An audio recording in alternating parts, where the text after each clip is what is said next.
Welcome everyone to Doc Does It All.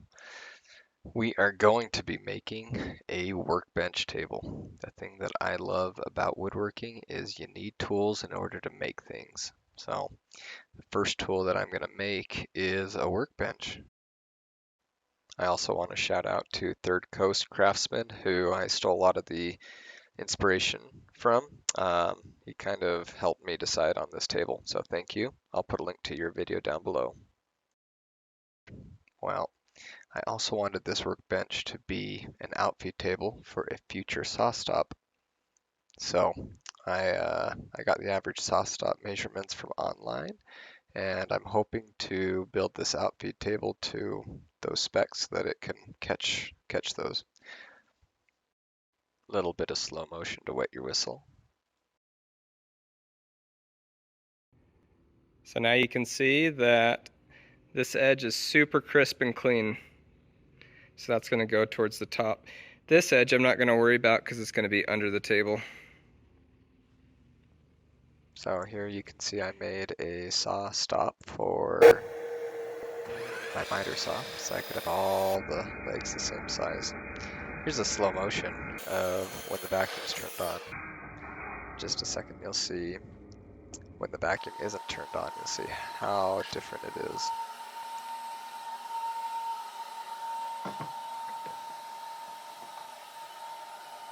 Super helpful to have that on hand. While I'm working, going in and out, back and forth, left and right, I often forget to turn on the saw dust collector. So here you can see just the amount of sawdust that's left. Alright, so this is when I'm dry fitting it. You can see these front two tables right there. The table legs, that's my original plan. So I had the spacer cut out for those, but it leaves so much extra table on the sides that I was afraid if I was going to lean on it that it would pop the table up on the other end. So as I was dry fitting it, I just eyeballed it and decided that this spacing on this side looked a lot better. So what I ended up doing was getting rid of that old spacer and cutting new boards in order to space them out the length that I needed.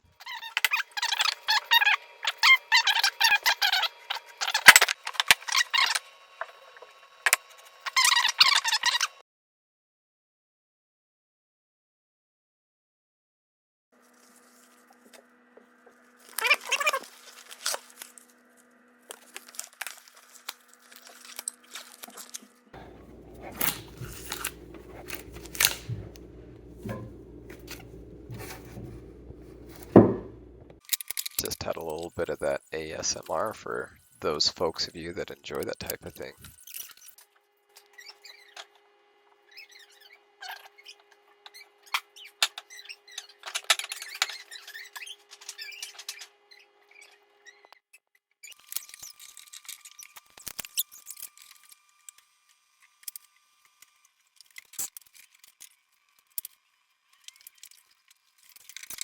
Now we just got to tighten them up, which they're pretty tight. And bada bing, bada boom. It's my first glue up in about 20 years. You can see a little bit of drips over there. A lot of drips right there. So I think overall it's okay. For what I'm working with, I think it's okay. But I'd like to see a little bit more consistent beading than what I'm getting right here. Alright, be honest with me. Who's ready for some more ASMR? You know who you are.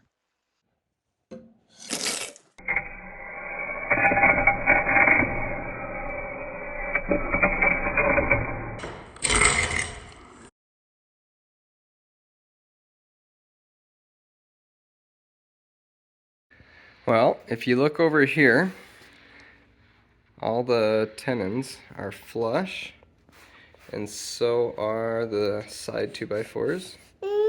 Even though my line is off on that one, actually the wood is pretty flush, as you can see. So I'm pretty happy until I look over to this side, and things are not very flush. So now I have to figure out a way to correct that. Alright, so I decided that after I cut them to length, I was just going to trim off the extra with a miter saw, just like you see there.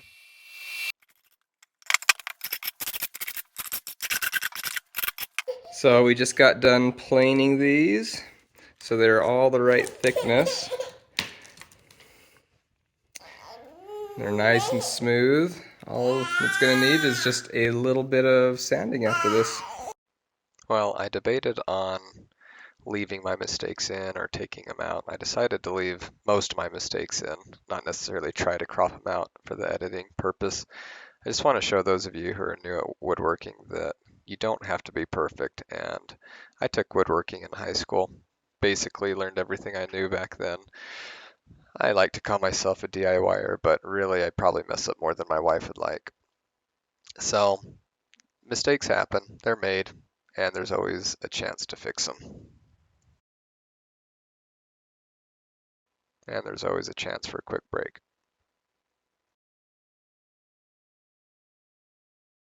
All right, well, here's the finished tabletop you can see here. Now, I decided to use dowels so that when I'm drilling holes for my bench dogs in the future, I'm not drilling into screws or anything that could damage the drill bit or interfere with my bench dogs. So I decided to use just wood and glue for gluing the top to the legs. This is also my first time using a flush cut saw. If you guys have any techniques for me, please post them down in the comments. Especially this first leg that was left a little proud on purpose. I wanted to do this, but I had no idea what I was doing at first, but it turns out okay. Here's a little bit of slow motion for you. Working with pine definitely has its advantages and disadvantages. It's a softwood, so it's easy to cut, but this next part, when I'm planing, I realized that pine is not the preferred material. Because of the softness of it, it really grabs the planer, and after comparing it to the knotty alder, which I'm going to be planing in a little bit longer, the knotty alder is so much easier, and I'm assuming oak is going to be even easier. Now we're going to start working on the lower shelf.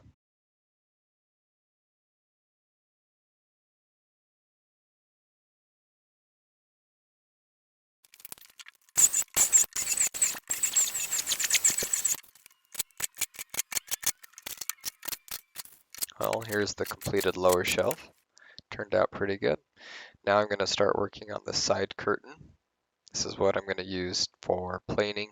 It's going to be what holds all the bench dogs in on the side. But first, I just want to give you guys a little glimpse at how much better it is planing on knotty alder compared to the pine. When I hold it up to the side, you can kind of see I'm just checking the levelness of the vise. Knocking down the high points, bringing them all in. I wanted the vise just slightly lower than the table. That way, as I'm using it for the outfeed, it never catches. The wood can just slide it all the way across. Now, I stole this plan from another fellow YouTuber.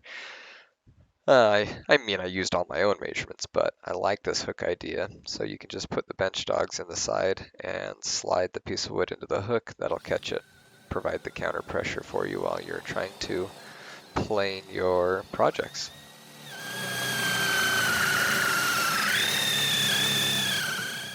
So here I'm using a Miles Craft drill press guide. It really helps make the holes perpendicular to the table itself. So I was really happy that I went with this. I did a little bit of research looking at the different ones, but it did its job just as I was hoping. I didn't focus too much on the exact perpendicularness like someone else might. So we'll see in the future how that goes. Well, it helps if you turn the camera in the right direction. So here it is on speed up, just going through the rest of the holes. So many holes. Once again, though, I didn't worry about making them perfect. I figured I'm rarely going to be placing a piece of board on the table and using 5, 6 bench dogs to hold it. Really what I think a bench dog is supposed to be doing is just providing that counter pressure for you. So I don't think that the exact placement of the holds needs to be perfect every single time, but more or less you're just looking to get enough holes on the table so you can place a board wherever you need to. It's going to hold that counter pressure. Well, here's the end product. Maybe I went a little overboard with the number of holes. Maybe I didn't do enough. But right here you can kind of see where the vise is. I put a little bit more holes so I can use the bench dogs to basically hopefully clamp any size board that I need to do.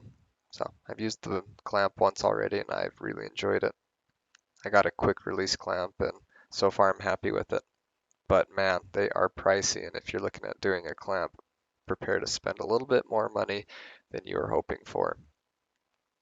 I got one more thing left to tell you guys. As I was watching all the movies on making a woodshop bench, they always said, don't use pine, and I thought, well, I'm going to use pine. Guys, I planed it, and I planed it, and I planed it, and I have a mechanical planer that I'll send through up to a 13-inch section. So that's why I glued it up in sections. So I planed it. They came out looking so good, and I was like, you guys are all wrong. Well, I glued them together, and guess what happened? It warped again. So if you look really closely on here, you're going to see all the warp areas of the tabletop. And I'll tell you what, after all the time I took sanding and planing and sanding and planing, I wish I would have just spent the extra money and used something else, whether it was an acacia top from Lowe's, whether it was a glued up knotty alder, do something. Now, I do like the softness of pine, so the fact that it won't be denting or scratching the projects that I'm working on, but rather the tabletop itself will get scratched. But I don't think that's worth all the trouble and effort that I went through. Well, guys, thanks for watching. Please like and subscribe, and let me know what you'd like to see in the next video. I'm also thinking about doing some medical videos, maybe doing some knowledge or just some cool videos that I do at clinic. So let me know what your thoughts are. Have a good one.